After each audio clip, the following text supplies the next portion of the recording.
Hi, Mystery Recap here. Today, I'm going to explain a film based on the real-life story of the youngest warrior of World War II called Soldier Boy. Spoilers ahead. Watch out and take care. The movie begins in Russia, where a family of three sit by the river, enjoying their time. The youngest of them, Sergei Ilyashkov, boasts to his elder brother and mother about him being on top of a tree, when suddenly, German fighter jets fly overhead. The mother asks her kids to quickly hide in the bushes, but the 6-year-old claims he is not scared and strikes the jet with a slingshot. To everyone's surprise, he manages to hit the jets and explode them. But when he looks around, his family is gone. Sergei wakes up frightened from the dream and calls for his mother. Just then, someone knocks on his door.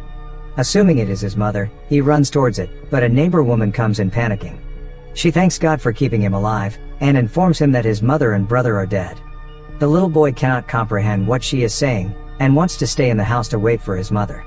The woman tells him that the Germans have attacked them and that he should run away. Just then, some soldiers approach their house.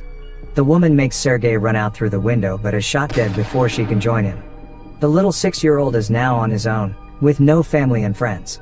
As Sergei runs away from the house, he sees his whole neighborhood burning behind him. He calls for his mother in vain, and runs away from there. After running for a while, he ends up in the middle of the woods. The little kid starts to call for his mother to come and get him, because he is lost. That night, he stays in the jungle. The following morning, we see him drink water from a river, when the enemy soldiers approach his way. Sergei, knowing that they are dangerous, quickly hides inside a tree's roots. He is startled when a snake comes nearby, but doesn't utter a word or run away. Sergei is more scared of the soldiers than of the snake. The soldiers eat by the river and go away, after which Sergei takes their leftover food and devours it for the night. However, by the end of the day, the little boy is exhausted. He hasn't had a proper meal in 2 days and has been walking with no destination. He falls down as he limps but doesn't stop walking.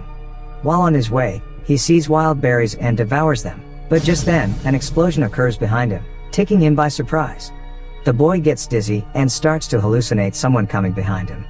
However, even in such conditions, he stands brave and tells the person he has a rifle and is not scared. He limps forward but falls unconscious after a while. While he is asleep, 2 soldiers approach him. The scene cuts to the Russian army base where Commander Kuznetsov waits for his patrol soldiers. They come in with the little kid who is injured and weak. When the soldiers claim they are on his side, the little boy opens up and introduces himself. The soldiers laugh when the kid shakes his hand with the commander, suggesting he introduce himself too. The soldiers feel affectionate with the little kid, and circle him around. They make him drink water and feed him. Even the otherwise cold commander takes care of the kid. A nurse named Katya dresses Sergei's wounds, and is charmed by his personality too. The kid asks her to draw a tank on his wounds, because he wants to be a soldier when he grows up. Even the injured soldiers talk to the kid, and feel lighter. Sergei is fascinated with the commander's gun and his badge. The commander too answers all the little boy's questions, and lets him play with his honorary pistol after taking the bullets out. Sergei shows him the tank drawn on his stomach, and boasts about being a soldier himself. The boy is healing very quickly. The nurse Katya asks the commander to let the boy stay with the battalion, but he disagrees, claiming that it won't be safe. He wants to send Sergei to an orphanage. The soldiers spend all their free time with Sergei. He is visited by many throughout the day. They bring him food sent by their families from afar, and even let him play with their binoculars. One day, a soldier goes to the commander to ask him to let the boy stay with the battalion. The soldiers have grown a close connection with the kid, and think of him as their own. His presence takes the weight of war off their chest. However, the commander is adamant about sending the boy to the orphanage, for his own safety. The following day, the enemies attack, and many soldiers are hurt. A vehicle comes to fetch Sergei to take him to the orphanage. The commander breaks the news to the kid, and gives him a wooden honorary pistol as a gift. The boy in turn hugs him, claiming that he is scared for the commander's safety. The commander melts in his embrace, and changes his mind. He asks Sergei to stay with the soldiers as his son.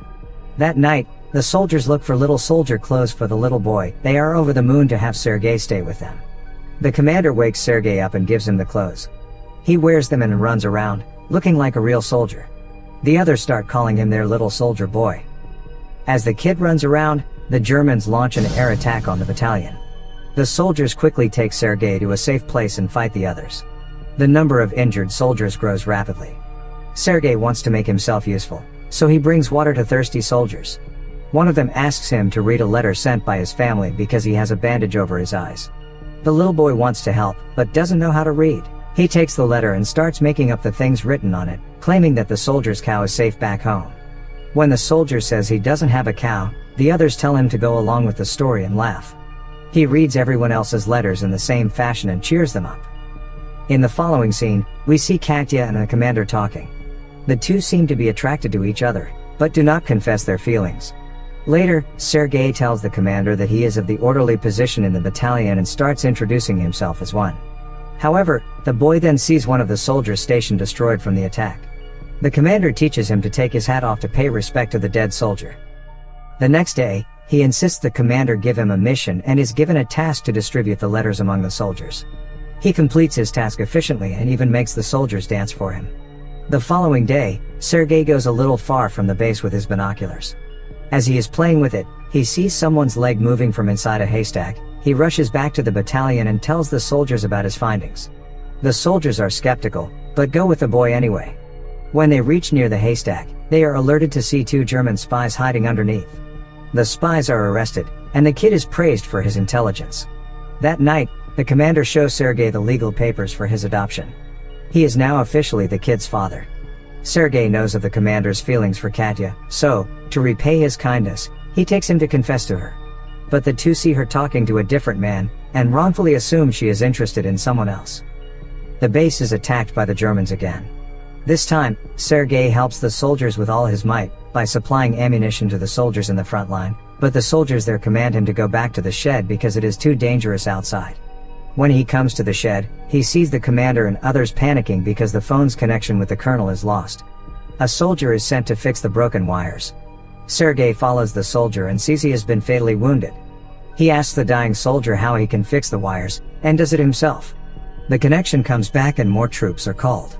The 6-year-old saves everyone's life. Later, we see the commander and Katya talking by the river. The commander finally confesses his love for her and asks her to be Sergei's mother. Katya is over the moon, but before she can say anything, a soldier approaches them and gives the commander a letter, saying they have been dispatched from the base. The following day, all the soldiers leave for their new base along with Sergei.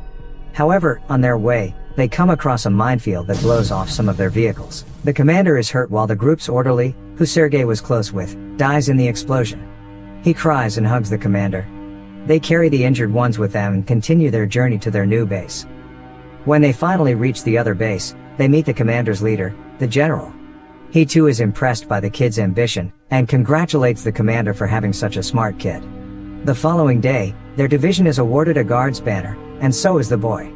He promises to save his country when the general gives him his badge. One night, their base is attacked brutally, and the commander is trapped under the ruins. Sergei cries for his father and tries to save him. He calls the other soldiers, who finally bring the commander out. The next day, Sergei approaches an injured commander. His hands were hurt while trying to save the commander. The kid is now an inseparable part of the team. He doesn't have a family beside them, and moves wherever they go in the war. The movie ends as the regiment is seen moving to another base. A voice in the background narrates that he even took part in the Stalingrad battle, and reached Poland with the soldiers. He is currently known as the world's youngest soldier ever, and the legendary story of his bravery is now spread for the whole world to hear.